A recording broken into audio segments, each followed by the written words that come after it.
She turned down the $1 million offer that came crawling back to her years later. I said earlier, they actually had odds that, she was like third or fourth in the betting odds to be MVP of the WNBA. That's such a slap in the face to every WNBA player.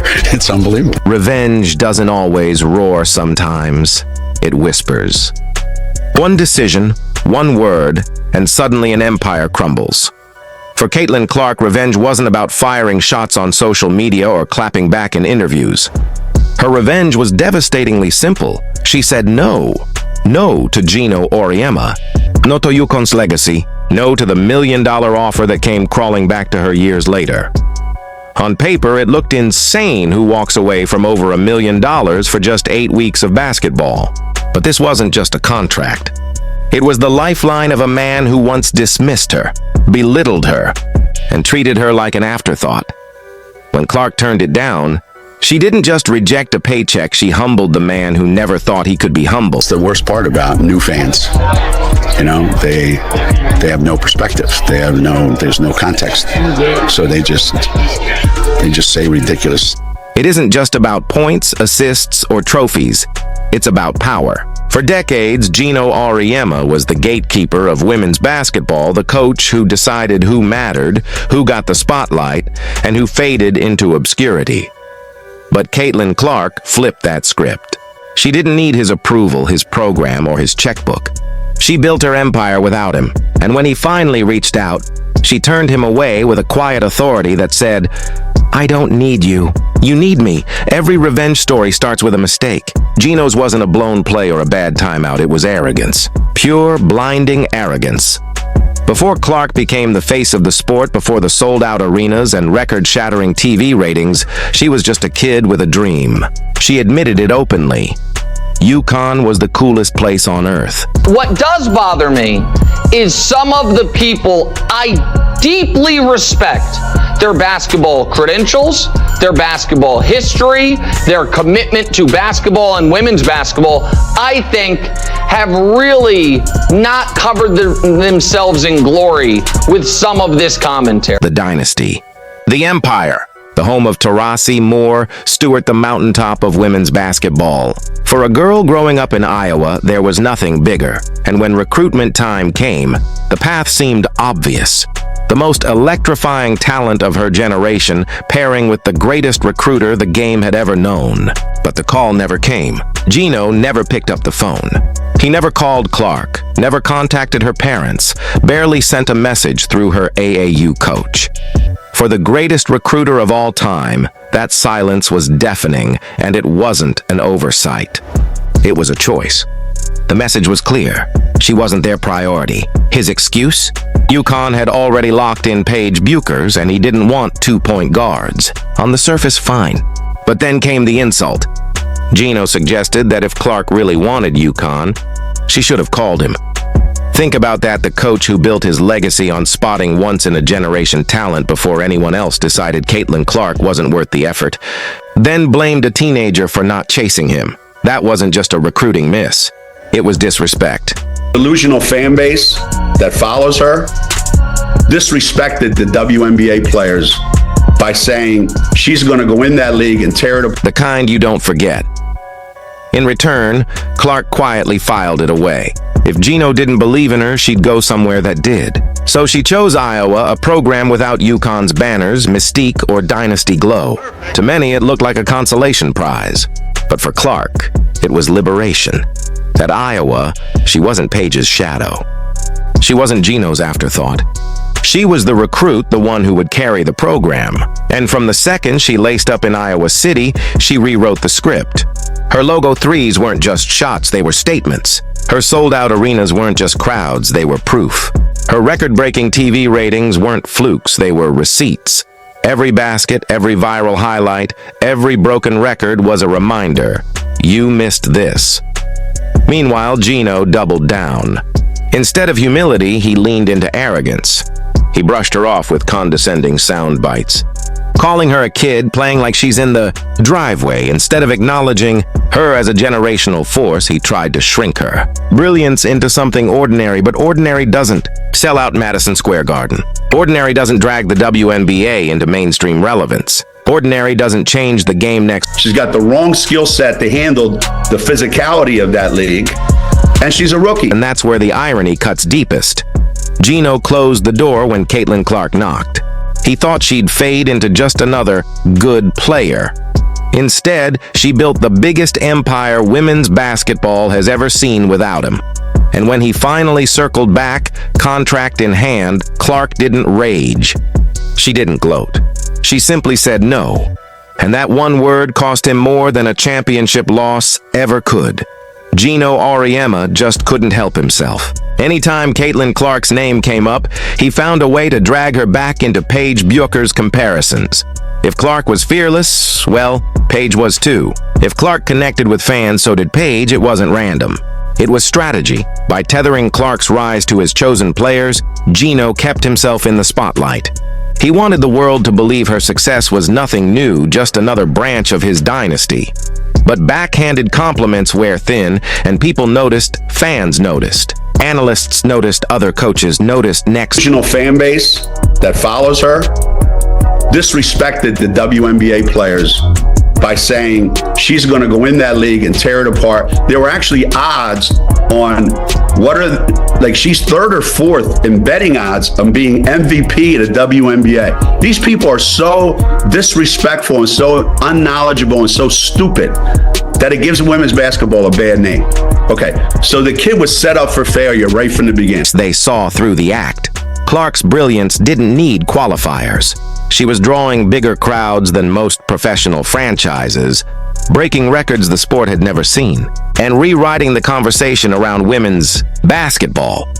Yet there was Geno smiling for the cameras while subtly clinging to his throne. Behind the charm was insecurity, the kind that comes when the spotlight starts to shift, and there's nothing you can do to stop it. Eventually, the mask slipped. The sly digs weren't enough anymore. Geno went from undermining Clark to outright attacking the people who supported her. For months, his strategy had been shade disguised as commentary.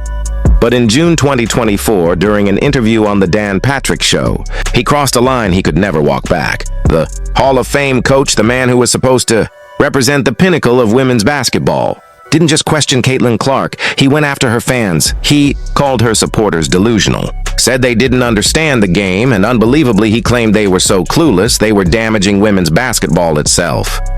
There's a lot of investors in this league. One investor, been trying to keep quiet about, his investment in the league ever since his comments that he made about a young rookie. Pretty much, had him in the headlines for about a month and a half. That is GENO AURIEMMA, dog. I'm here to tell you, he's part owner of this league. What crime had they committed? Believing Caitlin Clark could finish top 4 in MVP voting as a rookie? To Geno, that wasn't passion, it was stupidity. And Diana said it best. This kid's in for a rude awakening. Think about that for a second. Millions of new eyes had just flooded into women's basketball because of Clark families were showing up in jerseys. Kids were camping outside arenas just to meet her. Casual fans were tuning into WNBA broadcasts for the first time ever. And Geno's response? Not gratitude, not celebration, insult. Instead of welcoming the surge of energy and attention, he mocked it. This wasn't analysis. It wasn't a coach breaking down strengths and weaknesses. It was personal. It was a direct shot at the lifeblood of Clark's movement, the fans. The very people who had carried women's basketball into the mainstream spotlight. Geno wasn't just going after Clark. He was dismissing the supporters who made her rise possible. And because he's GENO AURIEMMA, people listened. His words carried weight, which made them even more damaging and even more revealing. By calling her fans clueless, he wasn't just underestimating them. He was underestimating her. He was saying the hype wasn't real, that the success wasn't sustainable, that in the end, he'd be proven right. Tried to do everything they could to make the most of the situation. They tried to make the most of Caitlin Clark not playing by hinting everything and basically making people think that Caitlin Clark was going to play. But here's where the story turns delicious. Geno wasn't right. He wasn't even close. Clark didn't clap back on Twitter. She didn't do interviews or issue statements. She didn't need to. Her response came in the only place that mattered, the court. What followed wasn't just vindication. It was the demolition of GENO's credibility. Caitlin Clark went out and won Rookie of the Year. She didn't stop there. She made all WNBA first team, and when the MVP votes were counted, she finished exactly 4th, right where her delusional fans had predicted she would. The very prediction GENO laughed at became reality. And with it, his authority crumbled. It wasn't just a win for Clark, it was vindication for her fans. For every parent who brought their kid to see her, for every casual viewer who tuned in next on the NBA side, and you're going to see it on this side, where you look superhuman playing against 18-year-olds, but you're going to come with some grown women that have been playing professional basketball. For every new supporter who believed in the hype, GENO dismissed them as a problem. Clark proved they were prophetic, and the beauty of it, she did it without saying a word. Silent revenge. No rant, no confrontation, no drama, just results, night after night. She delivered performances that left no room for excuses, logo threes, crossovers that froze defenders, assists that lit up highlight reels. By the time the awards came in, there was no debate. She had silenced him without ever speaking his name. Do you see the poetry in that? GENO had positioned himself as the gatekeeper of women's basketball, the wise elder who supposedly knew better than the fans, the media, anyone else. And yet, the fans were right. Clark was right. GENO was wrong. Every arena she sold out, every record she shattered, every accolade she earned was another reminder. He wasn't the kingmaker anymore. She didn't need him. She never did. And here's the irony, Clark wasn't trying to prove GENO wrong. She wasn't chasing his approval. She wasn't even thinking about him. She was just being Caitlin Clark, and that alone was enough to expose him. Enough to humble him. Enough to show the world that he was no longer the one shaping the narrative. By the end of her rookie year, it wasn't about whether Clark had lived up to the hype, it was about how completely she had obliterated every doubt. GENO's insults didn't age well. They aged like milk in the sun. His comments about her fans now read like some of the worst takes in sports history, bitter, insecure, and embarrassingly wrong. But GENO couldn't let go. Being wrong wasn't something he could stomach, and by now, it wasn't just about Clark's game, it was about what she represented, the changing of the guard, the shift in power, the undeniable truth that women's basketball no longer revolved around him. Instead of accepting it, he did what he always does. He kept talking, interview after interview, podcast after podcast, her name never far from his lips.